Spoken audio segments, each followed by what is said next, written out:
The Montana wind howled across the Badlands as Silas, broken arrow Hawthorne, pressed his hand against the knife wound in his side, blood seeping between his fingers. At 59, the former cavalry scout had survived 3 Indian wars, countless skirmishes, and the slow death of the frontier he'd helped tame. But he'd never expected to be stabbed and left for dead by his own adopted son, betrayed for the crime of growing old and inconvenient. The pain radiated through his body with each labored breath. Silas had weathered bullet wounds, arrow strikes, and the crushing weight of a fallen horse, but this betrayal cut deeper than any physical injury. His weathered face, lined with decades of frontier hardship, contorted as he struggled to keep moving forward.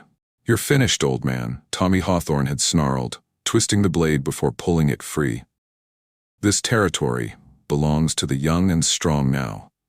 Broken-down scouts like you are just taking up space." Tommy's face had been transformed by greed, unrecognizable from the frightened 12-year-old orphan Silas had rescued from a cholera-stricken wagon train nearly 20 years ago.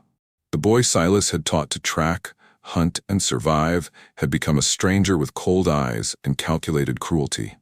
The space was Silas's trading post and the valuable information network he'd built over decades of frontier life. Situated at the crossroads of several major trails, the post had become more than a business. It was a nexus of information, a place where trappers, soldiers, and tribal representatives could meet on neutral ground. Tommy had been planning the takeover for months, forging documents and bribing officials to make himself the legal heir. When Silas discovered the scheme, Tommy had decided that murder was simpler than explanation. "Should have died with Custer like the rest of your kind," Tommy had laughed, riding off with Silas's horse and supplies. "Maybe the wolves will finish what I started." The mention of Custer had been another twist of the knife. Silas had warned the arrogant commander about the size of the Sioux encampment, but like so many military men, Custer had dismissed the scouts' concerns. Silas had been reassigned just days before the massacre at Little Bighorn, a reassignment that saved his life but haunted his dreams. Now Silas stumbled through the rocky terrain, his vision blurring from blood loss and the bitter cold of a Montana autumn. Each step was an act of defiance against death and betrayal. The sun was setting behind the jagged peaks, painting the landscape in crimson hues that matched the blood trail he was leaving behind. In the distance, he spotted a thin column of smoke rising from a hidden valley, the first sign of civilization he'd seen in hours. The descent into the valley nearly killed him. Twice he slipped on loose shale, reopening his wound and sending fresh waves of agony through his body. By the time he reached level ground, his buckskins were soaked with blood, and his legs trembled with exhaustion. The cabin sat beside a creek that ran clear and cold from the mountain snowpack. Silas could hear the ring of hammer on anvil, the sound of someone working metal with skill and purpose. He collapsed against the doorframe and knocked weakly, leaving bloody fingerprints on the weathered wood. The hammering stopped abruptly. Footsteps approached. Cautious, measured. The door opened to reveal a woman in her early 40s, her auburn hair streaked with premature gray, her arms muscled from years of hard work.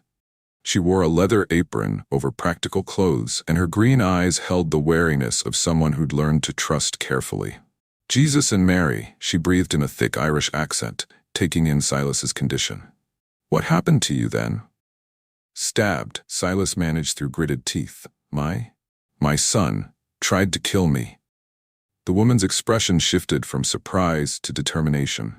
She glanced past him, scanning the valley for pursuers before helping him inside. Her cabin was part home, part workshop, with a forge in one corner and the tools of a skilled blacksmith arranged with military precision. The walls were lined with finished weapons, rifles and pistols of exceptional craftsmanship, alongside more traditional blacksmith work. "Your own son did this?" she asked, examining the wound with practiced hands. She cut away his blood-soaked shirt with a pair of shears, revealing the deep gash below his ribs. "Adopted son, raised him from a boy. Guess blood tells in the end." The woman, he'd later learn her name was Bridget O'Malley, helped him inside without hesitation. Her movements were efficient as she gathered supplies, clean cloths, a bottle of whiskey, needle and thread, and herbs from jars on a shelf. "This will hurt," she warned, pouring whiskey over the wound. Silas hissed but didn't cry out. He'd endured worse, though not by much. Bridget's expression darkened with recognition as she worked. She'd seen this kind of betrayal before. Family turning on family when money or power was at stake. Well, blood or no blood, he's a bastard for leaving you to die. Her fingers were surprisingly gentle as she cleaned the wound, though her face remained hard as granite. You're lucky. The blade missed anything vital, but you've lost a lot of blood. Lucky, Silas repeated with a bitter laugh that turned into a cough. That's me. Always lucky. For a week, Silas drifted between consciousness and fever while Bridge tended his wound with a mixture of frontier medicine and old country remedies. Her touch was gentle but sure, and she worked with the confidence of someone who'd patched up plenty of injuries over the years. During his lucid moments, he caught glimpses of her life, the way she moved with purpose through her domain, the respect with which she handled her tools, the quiet competence that spoke of years of self-reliance. When Silas finally sat up without the world spinning, he found Bridge working at her forge, shaping red-hot iron with powerful, precise strokes. Sweat glistened on her forearms as she hammered, each blow transforming the metal according to some vision only she could see. The piece she was crafting looked like part of a rifle mechanism, complex work that required both skill and knowledge. You're a gunsmith, he observed, his voice still weak but clearer than it had been. Among other things, Bridge replied, not looking up from her work. She plunged the glowing metal into a bucket of water, sending up a cloud of steam. A woman alone out here needs to be useful in ways that matter. She set aside her work and brought him a bowl of stew, venison, potatoes, and wild onions.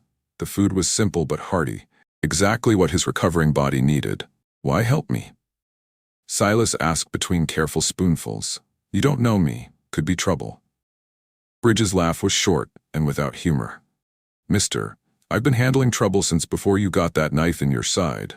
Besides, a man running from his own kin is usually running toward something worse. Her story emerged slowly over the following days. She'd come west with her husband after the Irish potato famine, seeking land and opportunity in the Montana Territory. Patrick O'Malley had been a dreamer, with strong hands and a stronger will, determined to build something lasting in this new world. They'd built a successful ranch until claim jumpers murdered her husband and burned them out. Bridge had survived by retreating to this hidden valley and using her father's blacksmithing skills to make a living. The law wouldn't help, she explained one evening, tempering a steel blade in a bucket of water. The metal hissed and steamed, transforming from glowing orange to dull gray. Said it was my word against theirs, and what's the word of an Irish widow worth? So I learned to help myself. How? Silas asked, watching her test the edge with her thumb. Bridge's smile was sharp as the blade she was forging. I made sure the men who killed my Patrick understood the price of taking what wasn't theirs. One by one they had accidents. Guns misfiring, horses throwing them, that sort of thing. You killed them? Silas wasn't shocked. Frontier justice often operated outside official channels, but he was impressed by her matter-of-fact admission. I gave them the same chance they gave Patrick. Some were smart enough to leave the territory. Others... She shrugged, her eyes distant with memory. The mountains are full of unmarked graves. As Silas regained his strength, he began helping around the cabin, simple tasks at first, then more complex ones as his wound healed. He split wood, repaired tools, and eventually began assisting Bridge with her smithing work. His hands, once steady enough to track a man across bare rock, proved equally adept at the delicate adjustments required for gunsmithing. In the evenings, they shared stories by the fire. Silas told her about Tommy's betrayal, the stolen trading post, the years of trust repaid with treachery. He described how he'd found the boy hiding under a wagon after his parents had died, how he'd taught him everything he knew about survival, how he'd legally adopted him despite the raised eyebrows of territorial officials. He was a quick study, Silas recalled, staring into the flames. Smart. Too smart, maybe. Started thinking he deserved more than what he had. Bridge listened without judgment, occasionally nodding as if she'd heard similar stories before. Her own tales were equally hard-edged, The famine that had driven her family from Ireland, the prejudice they'd faced in America, the struggle to build something lasting in a land that seemed determined to take everything away. "This, Tommy," she said finally, setting aside the rifle part she'd been polishing. "He thinks being young makes him smart? He thinks I'm used up, worthless." The admission hurt, but Silas had never been one to hide from painful truths. "Maybe he's right about one thing," Bridge said, her tone thoughtful. "Maybe you are finished being what you were. Question is, what do you want to become?" The question lingered between them, unanswered but not forgotten. Their partnership began in earnest when a group of rustlers tried to steal Bridge's horses. Silas might be wounded and aging, but his skills as a scout hadn't diminished. He noticed signs of intruders, broken branches, disturbed earth, a pattern of movement that didn't belong, and alerted Bridge before the thieves could strike. Together, they set a trap. Bridge positioned herself with a rifle, while Silas circled behind the rustlers' camp. He tracked the thieves to their hideout and provided intelligence that allowed Bridge to recover her stock with minimal bloodshed. One warning shot from her custom rifle had been enough to convince the rustlers that easier targets existed elsewhere. "You're still good at this?" Bridge observed as they drove the recovered horses back to her valley. The morning sun cast long shadows across the grassland, and a hawk circled overhead hunting for prey. "Good at reading sign, good at staying alive," Silas replied, adjusting his hat against the glare. "Out here, that's worth something." "Worth plenty," Bridge agreed, "and not something that comes with youth, it comes with surviving." Word spread through the territory about the Irish blacksmith and the old scout who'd partnered up in Bone Creek Valley. Trappers seeking weapon repairs, settlers needing tools, and travelers looking for safe passage began making the journey to their hidden workshop. They offered services that were hard to find elsewhere: custom weapons, reliable information, and the kind of justice that didn't depend on corrupt officials or bought judges. Bridge's forge became famous for producing the finest firearms in 3 territories. Her rifles were known for their accuracy and reliability, while her pistols commanded premium prices from those who understood quality. Silas's knowledge of trails, weather, and tribal movements made him invaluable to travelers and traders. He could predict storms days in advance, identify safe water sources in drought conditions, and negotiate passage through territories that others found hostile. More importantly, they developed a reputation for fairness that extended from the Canadian border to the Yellowstone. They charged what their work was worth, but never exploited desperation. They defended their property and their clients, but never sought unnecessary conflict. In a territory where law was often arbitrary and justice rare, they became known as people who kept their word. The confrontation with Tommy Hawthorne came 8 months later, on a crisp autumn day when the aspen leaves had turned gold. He arrived with a territorial marshal and a forged court order, claiming Silas was mentally incompetent and needed to be placed in his care. Tommy had grown prosperous from the trading post, his clothes fine and his manner arrogant. He rode a blood-bay stallion that Silas recognized as one he'd raised from a colt. "There's the old fool," Tommy announced, pointing at his adopted father. "Living in sin with some Irish whore, probably doesn't even remember his own name half the time." Silas stepped out of the cabin, no longer the broken man Tommy had left for dead. Hard work and purpose had strengthened his body, while finding his true calling had restored his spirit. He stood straight, his eyes clear and focused, his hand resting casually near the pistol Bridge had crafted specifically for him. "Tommy," he said calmly, "you're looking prosperous. My trading post treating you well?" "It's my trading post now, old man. Legal and proper." "Legal, maybe. Proper's another matter entirely." The marshal, a nervous man named Garrett, shifted uncomfortably in his saddle. "Now, Mr. Hawthorne, I got papers here saying you're not competent to manage your own affairs." "And I got witnesses," Bridge interjected, stepping out of the forge with a rifle cradled in her arms. The weapon was a masterpiece of craftsmanship, its walnut stock polished to a soft glow, its brass fittings gleaming in the sunlight. 50 people who will swear that Silas Hawthorne is sharper than men half his age. As if summoned, people began emerging from the surrounding hills. trappers, prospectors, ranchers, even a few Crow warriors who'd learned to trust the old scout's word. They formed a loose circle around Tommy and his marshal, their intentions clear without a word being spoken. "This is illegal," Tommy sputtered, his confidence evaporating as he realized the depth of his father's new reputation. "You can't intimidate an officer of the law." "What's illegal," came a new voice, "is attempted murder and document forgery." A federal marshal rode into the valley, his badge glinting in the afternoon sun. Behind him rode a territorial judge who'd been investigating reports of corruption in the local courts. The federal marshal, a weathered man named Hollister, had been tracking Tommy's activities for months, building a case that would stand up to scrutiny. "Marshal Garrett," Hollister said, his voice carrying across the suddenly silent valley, "you might want to reconsider which side you're standing on. The documents in your possession are forgeries, and the man who gave them to you is wanted for attempted murder." Tommy's empire of lies crumbled quickly once federal authorities began examining his forged documents and interviewing witnesses to his crimes.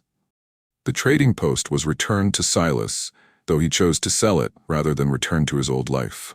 Tommy died in territorial prison 6 months later, killed by another inmate who'd grown tired of his constant complaints about being betrayed by an ungrateful father. "Feel better?" Bridge asked as they watched the federal marshal's party disappear over the ridge, taking with them the last remnants of Silas's former life. "Feel useful," Silas replied, his hand finding hers. "For the first time in years, I feel like I'm doing what I was meant to do." Their partnership deepened into something more profound than business or convenience. They found in each other the acceptance they'd been denied by a world that saw them as past their prime. Two survivors who'd created their own family, their own community, their own definition of home. "We make an odd pair," Bridge observed one evening as they sat by the creek, watching the sunset paint the valley walls gold and crimson. The water gurgled over smooth stones, a constant reminder of how persistence could shape even the hardest obstacles. "The best partnerships usually do," Silas replied, taking her calloused hand in his weathered one. "Two broken people making each other whole." At 60, Silas Hawthorne was no longer the broken-down scout who'd been stabbed and left for dead by false family. He was a guide, a protector, and living proof that experience was more valuable than youth when survival was at stake. The Badlands that had nearly claimed his life had instead given him purpose, partnership, and the chance to use his skills for something greater than mere survival. And Bridget O'Malley had found something she'd thought lost when her husband died. Not just love, but belonging with someone who saw her strength as an asset rather than a threat, who understood that building something lasting required both skill and the courage to defend what you'd created. Together, they'd carved out their own piece of the American dream in the hidden valley of Bone Creek, proving that sometimes the people society discards become the ones who build the strongest foundations. Their reputation spread throughout the Montana Territory, the Irish Smith and Broken Arrow, offering honest work and frontier justice to anyone brave enough to seek them out. The forge fires still burned bright in Bone Creek Valley, a beacon for those who understood that true worth wasn't measured by age or origin, but by the willingness to stand up when others needed you most.